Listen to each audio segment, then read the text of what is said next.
Welcome to Sinha commerce classes. जैसा कि आपने थंबनेल देखा कि कॉमर्शियल बैंक के पास जितना मनी डिपॉजिट के तौर पे आता है, क्या सारा का सारा मनी कॉमर्शियल बैंक दूसरे को लोन के रूप में दे सकता है? ऐसे फॉर एग्जांपल आपके मन में भी कभी ना कभी ये सवाल उठा होगा कि कॉमर्शियल बैंक के पास जितना पैसा डिपॉजिट के तौर पे आता है, जो अकाउंट होल्डर कॉमर्शियल बैंक के पास जितना पैसा आपका डिपॉजिट के तौर पे जमा करता है डिफरेंट अकाउंट्स के माध्यम से, जैसे आपका सेविंग अकाउंट के माध्यम से, करेंट अकाउंट के माध्यम से, आपका फिक्स डिपॉजिट अकाउंट के माध्यम से, रेकरिंग डिपॉजिट अकाउंट के माध्यम से, होम सेविंग अकाउंट डिपॉजिट के माध्यम से, तो क्या ये सारा का सारा जो पैसा कॉमर्शियल बैंक के पास डिफरेंट अकाउंट्स के थ्रू डिपॉजिट के तौर पे आया है, क्या सभी पैसा कॉमर्शियल बैंक आम जनता को या किसी दूसरे को लोन के रूप में दे सकता है? तो इसका जवाब है नहीं। इसका जवाब क्या है? नहीं। देखिए, हम लोग क्या करते हैं, जो अकाउंट होल्डर क्या करता है, कॉमर्शियल बैंक के पास जितना पैसा डिपॉजिट के तौर पे जमा करता है, सारा का सारा पैसा कॉमर्शियल बैंक किसी दूसरे को लोन के रूप में दे सकता नहीं है। इसके पीछे क्या रीजन है, हम लोग सभी क्या करेंगे, बातों को क्या करेंगे, आज जानेंगे। लेकिन उससे पहले, इसका जवाब जानने से पहले आपको दो वर्ड के बारे में क्लासिफिकेशन करना क्या है, जरूरी है। वो दो वर्ड आपका क्या है? पहला है आपका कैश रिजर्व रेशियो, इसको हम लोग बोलते हैं क्या है शॉर्ट में, CRR। और दूसरा क्या है आपका स्टैट्यूटरी लिक्विडिटी रेशियो, जिसको हम लोग क्या बोलते हैं, SLR। देखिए, कैश रिजर्व रेशियो किसे कहते हैं और SLR किसे कहते हैं, ये जब आप जान जाएंगे तो आपको ये पता लग जाएगा कि कॉमर्शियल बैंक के पास जितना पैसा डिपॉजिट के तौर पे आता है, उसका कितना पार्ट वो क्या कर सकता है, लोन के रूप में दूसरे को दे सकता है। राइट। तो सबसे पहले हम लोग समझेंगे क्या कि आपका CRR क्या होता है, इसको हम लोग क्या बोलते हैं, कैश रिजर्व रेशियो। ऐसे फॉर एग्जांपल हम मान लेते हैं कि ये मेरा क्या है, कॉमर्शियल बैंक कौन है, आपका स्टेट बैंक ऑफ इंडिया। ये मेरा कौन है, आपका स्टेट बैंक ऑफ इंडिया। ये मेरा क्या है, आपका कॉमर्शियल बैंक। राइट। हम मान लेते हैं कि कॉमर्शियल बैंक के पास जो डिपॉजिट के माध्यम से आपका पैसा आया है ना, डिफरेंट अकाउंट के माध्यम से, ऐसे सेविंग अकाउंट के माध्यम से, करेंट अकाउंट के माध्यम से, फिक्स अकाउंट के माध्यम से, आपका रेकरिंग डिपॉजिट अकाउंट के माध्यम से, तो डिफरेंट अकाउंट्स के माध्यम से कॉमर्शियल बैंक के पास हम मान लेते हैं कितना है आपका, 1 करोड़। कितना रुपया डिपॉजिट हुआ है आपका, 1 करोड़ रुपया क्या किया है, 1 करोड़ रुपया क्या किया है आपका, डिपॉजिट किया है। कौन? आपका पब्लिक। कौन किया है आपका, पब्लिक। कौन किया है आपका, पब्लिक। मतलब हम आप लोग, हम लोग क्या है, पब्लिक है।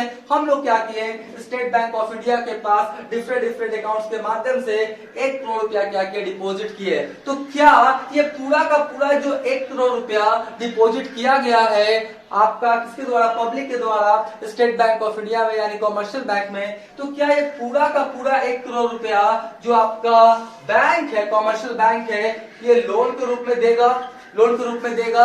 इसका जवाब जानने से पहले मैंने क्या बोला, आपको क्या जानना है, CRR और क्या जानना है आपका, SLR। राइट। अब सवाल उठता है कि ये कैश रिजर्व रेशियो किसे कहते हैं, तो ध्यान से सुनिए।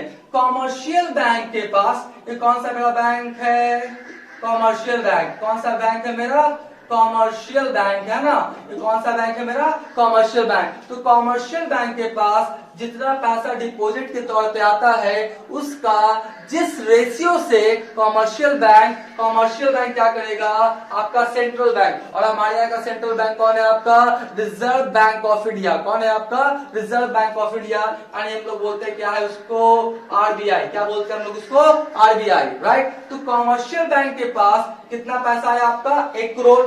और बोलता है जितना पैसा डिपॉजिट के तौर पर आता है कॉमर्शियल बैंक के पास, उसका जिस रेशियो से कॉमर्शियल बैंक सेंट्रल बैंक में पैसा क्या करता है, डिपॉजिट करता है ना, उसी रेशियो को हम लोग क्या बोलते हैं, कैश रिजर्व रेशियो। राइट। एक बार फिर से, कॉमर्शियल बैंक के पास डिफरेंट अकाउंट्स के माध्यम से जितना पैसा डिपॉजिट के तौर पे आता है, उसका जिस रेशियो से कॉमर्शियल बैंक सेंट्रल बैंक में क्या करता है, पैसा को डिपॉजिट करता है, उसे हम लोग क्या बोलते हैं, आपका कैश रिजर्व रेशियो, राइट। और मान लेते हैं अभी जो प्रेजेंट में जो सीआर है वो कितना परसेंट है आपका 4%। अभी जो प्रेजेंट में जो कैश रिजर्व रेशियो का जो आपका परसेंटेज है वो कितना परसेंट है आपका 4%, राइट। तो आपका आया कितना 1 करोड़। 1 करोड़ का जब हम लोग 4% निकालेंगे, 1 करोड़ का जब हम लोग 4% निकालेंगे तो कितना आएगा आपका 4 लाख। कितना आएगा आपका 4 लाख। तो कॉमर्शियल बैंक सेंट्रल बैंक के पास कितना पैसा जमा कर देगा आपका 4 लाख। कितना जमा कर देगा आपका 4 लाख, राइट। तो आप समझ गए होंगे कि सीआरआर किसे कहते हैं। कॉमर्शियल बैंक के पास डिपॉजिट के तौर पे जितना पैसा आता है उस पैसा को कॉमर्शियल बैंक सेंट्रल बैंक में जिस रेशियो से जमा करता है उस रेशियो को हम लोग क्या बोलते हैं, कैश रिजर्व रेशियो। और प्रोजेक्ट में कैश रिजर्व रेशियो कितना मान लेते हैं हम आपका 4%। ये टाइम टू टाइम क्या होता है आपका चेंजिंग होते रहता है। और सीआरआर हो चाहे आपका एसएलआर हो, बैंक रेट हो, रेपो रेट हो, रिवर्स रेपो रेट हो, ये सब का चेंजिंग करने का पावर किसको है आपका रिजर्व बैंक ऑफ इंडिया का, ठीक है। उसके बाद देखिए अब होता है क्या एसएलआर क्या होता है, ध्यान समझिएगा। बोलता क्या है कॉमर्शियल बैंक के पास डिपॉजिट के तौर पे जितना पैसा आया, कॉमर्शियल बैंक के पास डिपॉजिट के तौर पे जितना पैसा आया उसको क्या करना पड़ता है लिक्विडिटी के फॉर्म में, कैश के फॉर्म में या कैश इक्विवेलेंस के फॉर्म में या गवर्नमेंट सिक्योरिटीज के फॉर्म में जो कॉमर्शियल बैंक उसके पास आपका पैसा रखना पड़ता है, जिस रेशियो से रखना पड़ता है उसी को क्या बोलते हैं हम लोग एसएलआर। देखिए होता है क्या है कि 1 करोड़ रुपया जमा किया, तो ये जो 1 करोड़ रुपया जमा किया किसका है आपका पब्लिक का, किसका है पब्लिक का। और पब्लिक कभी भी मांग सकता है, तो बैंक क्या करता है ये चेक कर लेता है कि कितना मैक्सिमम मांगा जा सकता है। जितना पैसा कॉमर्शियल बैंक के पास डिपॉजिट हुआ है मैक्सिमम कितना लोग मांग सकता है, तो उसी को जानने के लिए जिस रेशियो का सहारा लेते हैं उसी को हम लोग क्या बोलते हैं statutory liquidity ratio. Statutory liquidity ratio ये बताता है कि कॉमर्शियल बैंक के पास जितना पैसा डिपॉजिट है उसका कितना परसेंट आपका आम जनता मांग सकता है, क्योंकि आम जनता जब मांगेगा तो आपको देना पड़ेगा। ऐसा नहीं है कि आपका आम जनता का पैसा जमा है और वो मांग रहा है तो बोलेंगे 4 दिन बाद आना, 10 दिन बाद आना, ऐसा नहीं है। मांगेगा तुरंत आपको ऑन डिमांड उसको देना पड़ेगा। तो कितना मांग सकता है, कितना मांग सकता है जो रेशियो बताता है उसी को हम क्या बोलते हैं statutory liquidity ratio. Statutory liquidity ratio जो है इतना आपका जितना डिपॉजिट आया है उतना पैसा आपको लिक्विड के फॉर्म में रखना पड़ेगा, राइट। तो अभी मान लेते हैं जो आपका एसएलआर है वो एसएलआर है मान लेते हैं कितना परसेंट है आपका 18%। एसएलआर कितना है आपका 18% और डिपॉजिट के तौर पे आपके पास कितना आया था 1 करोड़। तो 1 करोड़ का 18% कितना हो जाएगा आपका 18 लाख। कितना हो जाएगा आपका 18 लाख, ठीक है। अब देख लीजिए 18 लाख किस चीज का हो गया आपका एसएलआर का, 18 लाख किस चीज का हो गया आपका एसएलआर का। और सीआरआर कितना है आपका, सीआरआर कितना था आपका कितना था 4 लाख। सीआरआर कितना था आपका 4 लाख, राइट। तो 4 लाख ये हो गया आपका क्या, ये क्या हो गया आपका सीआरआर, राइट। तो आपका क्या हुआ टोटल पैसा कितना आपका हो गया 18 लाख हो गया एसएलआर, क्योंकि 18% था, राइट। मैंने 1 करोड़ लेके चला है तो 1 करोड़ का 18% कितना हो जाएगा आपका 18 लाख और 1 करोड़ का 4% कितना हो जाएगा आपका 4% कितना हो जाएगा आपका 4 लाख। तो टोटल कितना हो गया आपका 22 लाख। टोटल कितना हो गया आपका 22 लाख। तो 22 लाख जो पैसा आया डिपॉजिट के तौर पे इसको कॉमर्शियल बैंक आपका लोन के रूप में दूसरे को दे सकता नहीं है। क्यों? क्योंकि आपका सीआरआर कितना है आपका 4% है, 4 लाख जमा करना पड़ेगा। और एसएलआर लिक्विड के फॉर्म में कैश कितना रखना पड़ेगा आपको 18 लाख। तो टोटल कितना हो गया 22 लाख। तो कॉमर्शियल बैंक के पास डिपॉजिट के तौर पे कितना आया था आपका 1 करोड़। अब 1 करोड़ में क्या करेंगे हम लोग, 1 करोड़ में कितना घटा देंगे हम लोग 22 लाख। कितना घटा देंगे हम लोग 22 लाख। तो मेरा कितना आएगा 78 लाख।